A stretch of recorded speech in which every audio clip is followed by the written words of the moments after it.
코로나19 확산세가 이어지는 가운데 올여름 역대급 폭염이 예측되고 있죠. 지난주에는 서울에 폭염주의보가 발령되기도 했는데요. 그런데 이 폭염도 정도를 나타내는 지수가 다양하다고 합니다. 오늘 날씨학 개론에서는 폭염 지수에 대해 알아보겠습니다. K웨더 반기성 센터장과 함께합니다. 어서 오세요. 네, 안녕하세요. 네. 자, 옛 선조들은 무더운 여름날 강바람을 쐬면서 더위를 식혔다고 합니다. 우리도 더우면은 한강을 찾곤 하잖아요. 자, 이처럼 같은 도심이라도 주변 여건과 환경에 따라서 좀 온도가 차이가 나는 것 같아요. 네, 그렇습니다. YTN의 그 정혜윤 기자가 주요 지역의 기온을 직접 측정해 보도하는 것을 제가 봤는데요. 네. 이 도심에서 가장 뜨거운 곳은 아스팔트 도로였다고 해요. 지난 10일이었죠. 오후 1시에 기상청 서울 관측 기온은 33도였는데 도로 표면 온도는 51도로 대기 온도보다 거의 20도량 높았습니다. 네. 도로 옆 인도는 아스팔트 도로보다 낮은 40도나 됩니다. 예. 그런데 요즘 왜 그 더위를 피하려고 횡단보도 쪽에 설치된 그늘막 있지 않습니까? 네. 이곳의 표면 온도는 25도밖에 안 됩니다. 그렇군요. 그러니까 실제 그늘막이 더위를 막는 데 도움이 된다는 거죠. 도심 속 하천인 청계천에서 기온을 재보니까 그늘은 20.9도, 물가는 17.7도로 도심 공식 기온보다 10도 이상 낮았다고 해요. 예. 또 한강 역시 바람이 한번 불 때마다 피부 온도를 떨어뜨리면서 체감 온도가 약 2도에서 3도가량 낮아진다고 합니다. 네. 그렇군요. 이 같은 도심이어도 아스팔트와 그늘 그리고 물가의 기온이 확연히 차이가 난다는 건데요. 네. 이렇게 기온 차이가 나타나는 이유는 뭔가요? 아무래도 이제 우리가 지금까지는 더위를 나타내는 가장 편한 지수가 기온이죠. 그러다 보니까 이제 기온으로 많이 측정을 하고 있는데, 하지만 실제 사람이 느끼는 더위는 기온만 영향을 주는 것은 아니죠. 그 예로 볼 수 있는 것이 기상청의 폭염특보인데요. 그동안 단지 기온만을 가지고 폭염특보를 발령을 했는데 2018년 또 2019년 폭염 때 보니까 기온이 폭염 기준보다도 낮은데 많은 온열 질환자들이 발생을 했거든요. 예. 원인을 조사해 보니까 기온 외에 습도가 사람들에게 아주 많은 영향을 준다는 것을 알게 됐습니다. 그래서 기상청은 올해 폭염특보 기준을 바꿨습니다. 예. 기온에다가 습도의 영향을 더한 체감온도가 폭염특보의 기준이 되었는데요. 지금까지는 낮 최고 기온이 33도 이상 이틀 지속되면 폭염주의보, 35도 이상 이틀 이상 지속되면 폭염경보를 발표해 왔거든요. 예. 그런데 이번에 개정한 폭염특보는 사람이 실제 느끼는 체감기온이 33도 이상 이틀 이상 지속되면 폭염주의보, 또 체감기온이 35도 이상 이틀 이상 지속되면 폭염경보를 발령합니다. 예, 그러니까 이제 기온과 더불어서 습도를 고려한 체감 온도를 기준으로 폭염특보가 바뀐다는 건데요. 그럼 체감 온도는 구체적으로 어떻게 산정을 하게 되나요? 우리가 이제 동일한 기온에서 습도가 증가하게 되면은 실제 사람이 느끼는 체감 기온은 굉장히 높아집니다. 그렇죠.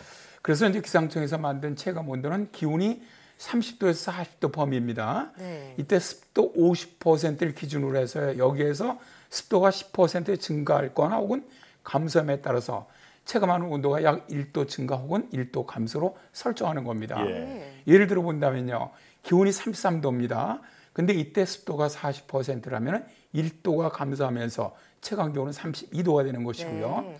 이때 습도가 60%라면 1도가 더해지면서 34도가 되는 것이죠. 이렇게 바꾸면 폭염특보 발표 일수도 변합니다.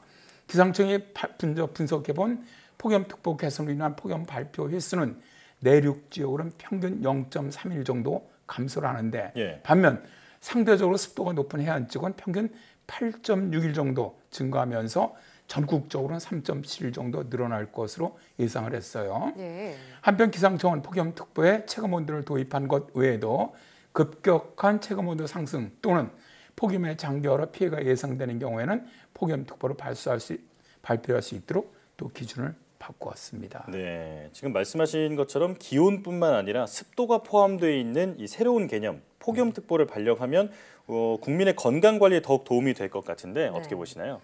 그렇죠. 우리가 어떻게 보면 지금까지 고정된 사고방식 그런 것이 아니라 실제 더위가 어떻게 국민에게 영향을 주는지에 대한 연구와 노력이 좀 중요한 것 같습니다.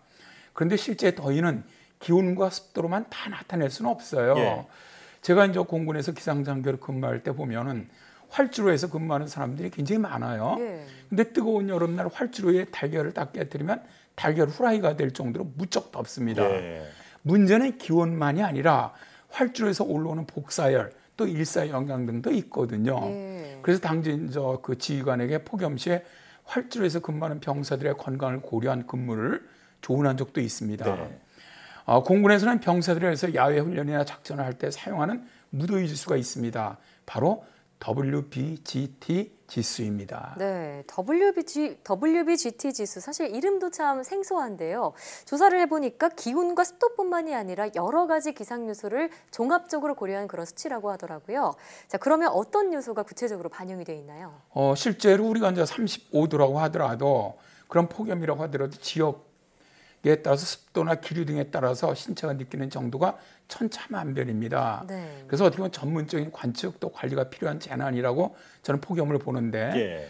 특히 이제 폭염 야외 현장에서 일하는 근로자, 군인, 농민들이 폭염에 무방비로 노출되고 또 실제 피해로 이어지는데 예. 우리나라에서는 어떻게 보면 강제성이 없는 열사병 예방 3대 기본 수칙이 전부라고 할 수 있거든요. 이에 반해서 WBGT 지수는 우리가 흔히 온열 지수라고 부르는데요. 네. 온열 지수는 미국 국방부가 훈련병의 야외 훈련 때 열사병 피해를 예방하기 위해서 개발한 지수입니다. 일반적 대기 온도를 기준으로 삼는 폭염특보와는 달리 기온은 물론 습도, 복사열, 기류 이런 것들을 주요 지표로 만들었는데요. 뜨거운 야외 아스팔트 위에서 일하는 사람과 그늘막에서 일하는 사람 모두 대기 온도는 33도 맞습니다. 예. 그런데 아스팔트는 70도까지 올라가니까 아스팔트에서 복사되어 올라오는 열이 엄청나거든요. 그렇죠. 이런 환경에서 일하는 사람은 폭염 기준이 바뀌는 것이 저는 맞다고 봅니다. 예. 왜 우리나라가 농촌의 노인분들이 밭을 매다가 많이 쓰러지시지 않습니까? 예, 맞아요. 이 경우에도 실제로 땅에서 반사되는 복사열이 기온에 더해지면서 실제 사람이 받는 체감 기온은 엄청 높아지는 것이거든요. 네. 그래서 이제 미 국방부에서 온열 지수를 5단계로 나눠서 훈련에 활용을 하고 있습니다. 예. 첫째 단계가 안전 단계. 이게 이제 지수로다 20일 미만인데 수분 공급이 필요한 단계고요. 두 번째 단계가 주의 단계입니다. 20일 이상에서 25 미만, 이때 운동을 자제하는 단계입니다. 실제가 경계 단계로 25 이상 28 미만인데 심한 운동을 30분 이하로 해야 되고 수분 섭취를 꼭 해야 하는 단계입니다.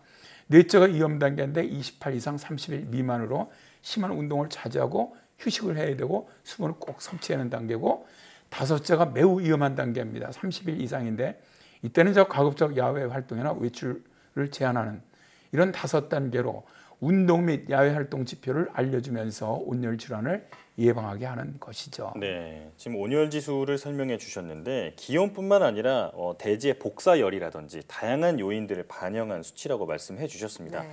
이런 온열 지수를 산업 현장에서 적절히 활용하면 좋을 것 같은데 각국에서는 어떻게 활용하고 있나요? 이게 이제 미국에서 개발한 온열 지수를 가장 잘 활용하는 나라가 일본입니다. 일본이요. 네, 일본은 야외에서 근무하는 산업 현장별로 온열 지수 측정 기구를 배치를 하고 측정값에 따라서 작업 여부 판단을 의무화하고 있습니다. 또 일본은 900여 지점의 온열 지수 실황 예보를 제공하면서 폭염 피해를 대폭 줄이고 있고요. 중국 같은 경우에도 온열 지수 수치에 따라서 6시간 이하 근무, 당일 5개 노천 작업 중지 등을 결정을 합니다. 우리나라에서는 일부 야외 산업 회사 또 일부 군에서 활용을 하고 있는데 예. 아직은 부족한 실정입니다. 그렇군요. 앞으로 좀 실질적으로 사람에게 도움을 주는 폭염 기준이 우리나라에도 조금 좀 도입됐으면 좋겠네요. 예. 네, 폭염이 재작년에 자연재난으로 분류될 만큼 이제 여름철 큰 건강의 위험 요소가 되고 있는데요. 말씀하신 것처럼 실질적인 폭염 기준이 마련될 필요가 있겠습니다. 자, 지금까지 KB웨더 반기성 센터장과 함께했습니다. 오늘 말씀 고맙습니다. 네, 고맙습니다.